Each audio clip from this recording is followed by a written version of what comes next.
On his first day in the Middle East, President Trump delivered a speech in Saudi Arabia suggesting his administration may be open to a new nuclear deal with Iran, something he killed during his first term in office. He also said he hoped Saudi Arabia will adopt the Abraham Accords and formally recognize Israel as a state. Earlier in the day, he received a warm greeting from the Saudi Crown Prince. The U.S.-Saudi relationship has been a bedrock of security and prosperity. Today we reaffirm this important bond, and we take the next steps to make our relationship closer, stronger, and more powerful than ever before. In a separate development, the president announced he was lifting U.S. sanctions on Syria. The White House also announced he will meet tomorrow in Saudi Arabia with Syria's new president.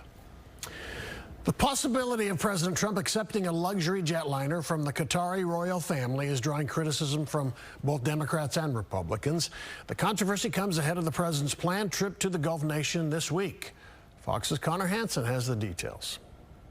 President Trump has his eye on a palace in the sky, a $400 million luxury Boeing 747, currently belonging to the Qatari royal family, which he would use as a temporary Air Force One.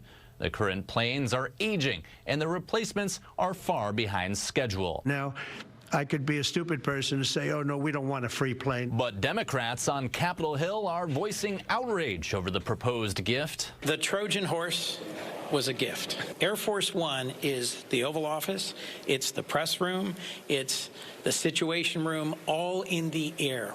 The idea brings up a range of ethical, legal, and security concerns. Air Force One is hardened against nuclear blasts, has anti-missile protection, and air-to-air refueling capabilities.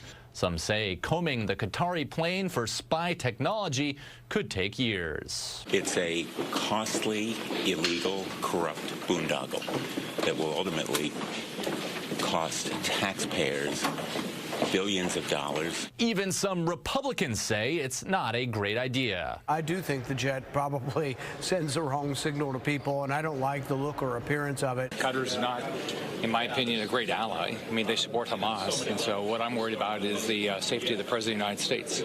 President Trump will take the current Air Force One to Qatar tomorrow, but there are no plans to leave the country on the Qatari jet. In New York, Connor Hansen, Fox 4 News.